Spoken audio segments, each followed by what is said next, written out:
Welcome to Mythical Phylogeny Adventures. I'm your guide, Jason. There are many forces which have influenced our world. Plagues, wars, storms, fires. But probably the most dangerous of it all is love. With no better example being that of Aphrodite.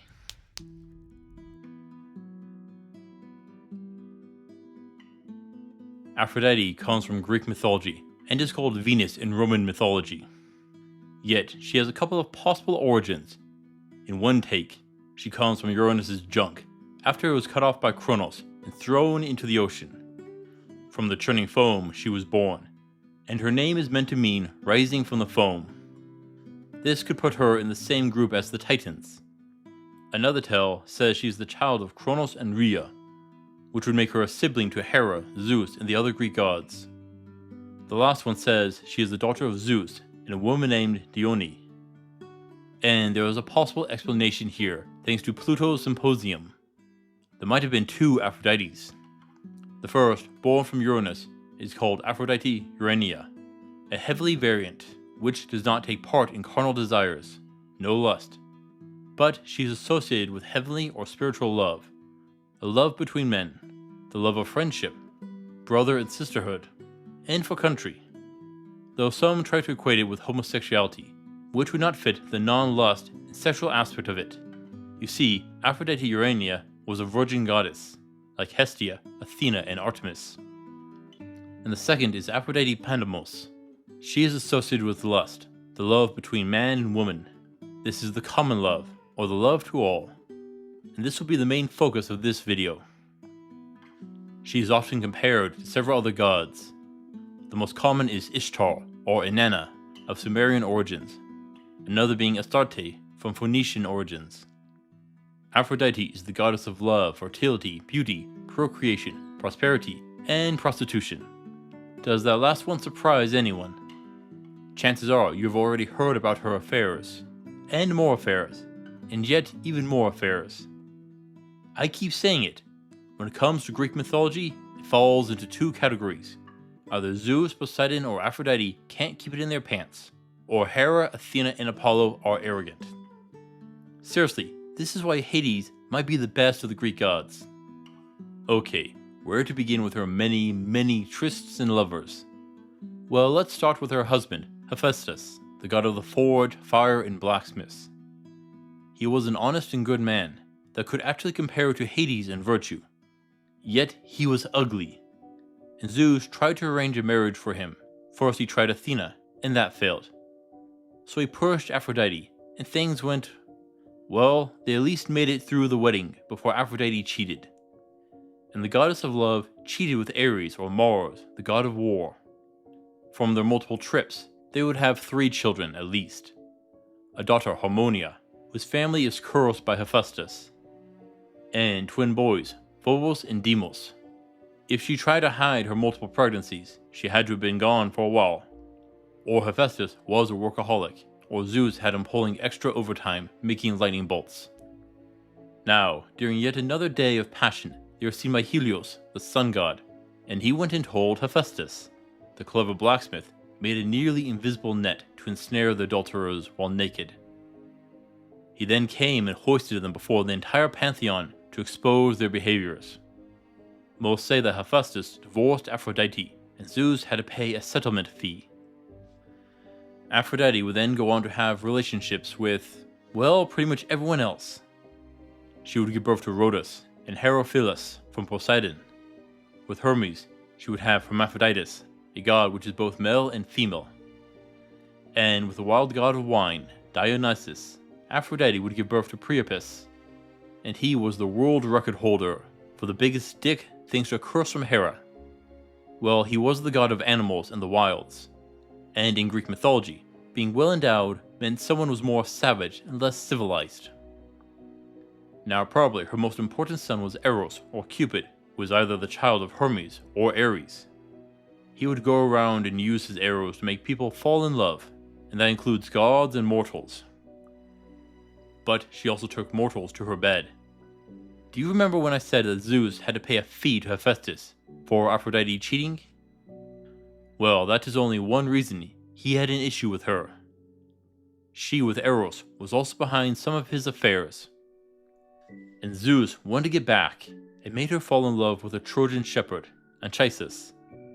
Yet he would start bragging about having bedded the goddess of beauty and sex, what would surely be the most incredible night of passion imaginable. And this angers Zeus, who throws a lightning bolt at the man, and Aphrodite throws her girdle down to protect him. From their union would come the hero of the Aeneid, Aeneas, who would be influential in the founding of Rome. And she would aid her son a few times. Now, I've often said that Greek mythology would make an incredible soap opera, and there is no better example of that than the tale of Adonis. He was the offspring of Myrrha and her own father, Theus, the Syrian king, or King Cinyras, and this was Aphrodite's doing.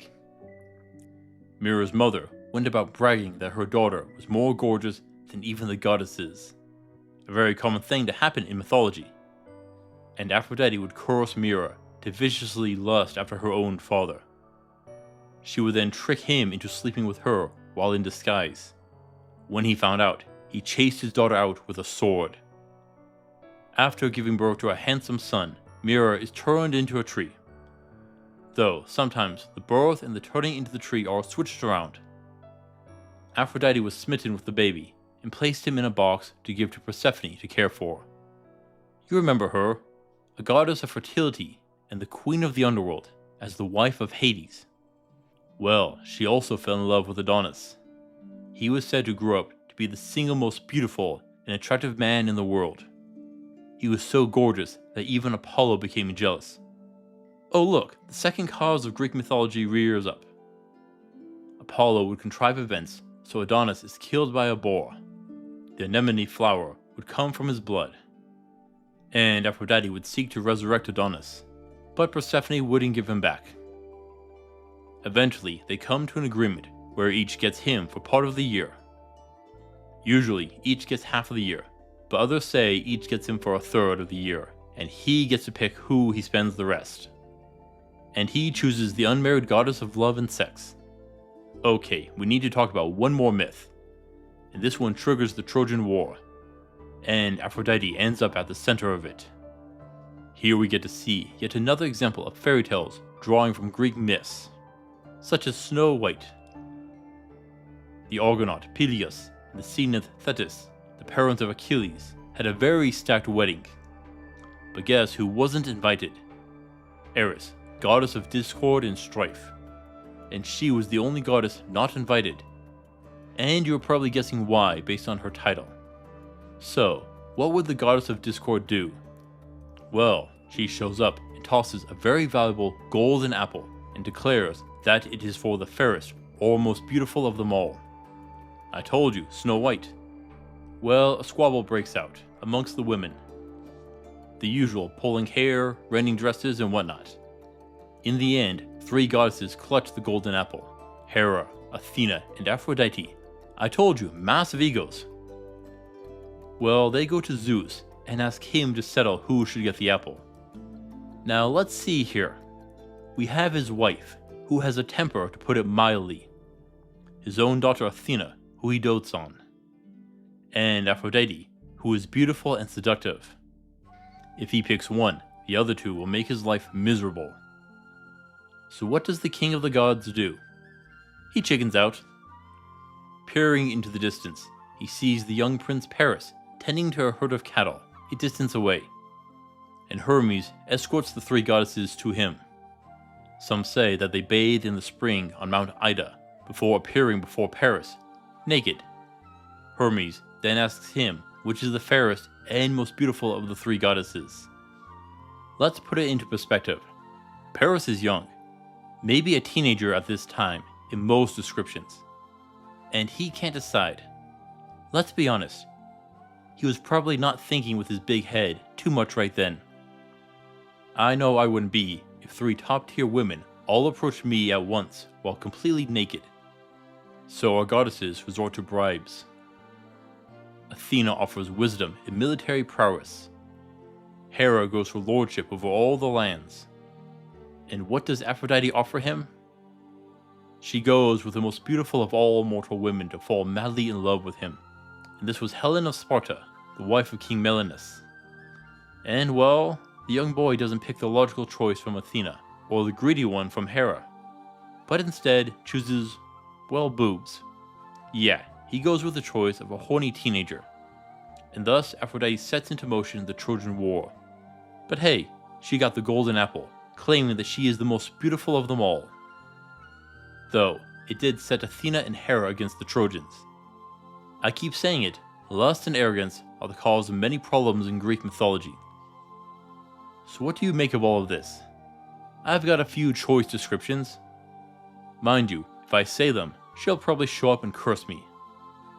So I'll go with, there is a reason they say that beauty is only skin deep. Honestly, she was kind of a horrible person. How many affairs did she have? Is there any male god that she didn't sleep with? Well, Hades, but that might be because of Persephone and the situation with Adonis. Well, she isn't mentioned having relations with Zeus or Apollo, but they do have children whose other parents wasn't mentioned, like Aphrodite also having Pytho sometimes, a god of political and sexual persuasion. Overall, I would say that she is more of a chaotic goddess over anything else. She seems to be driven by her more base desires, and not guided by thought or reason. She is the cause of a great deal of conflict and strife throughout mythology. She liked to cause trouble, it seems, just for the fun of it all. I'm sure you can see some similarities to Ishtar, though I almost feel Ishtar is the worst of the two to be sure. Thank you for watching, adventurers. Please return next time. Until then, I'll see you on the roads.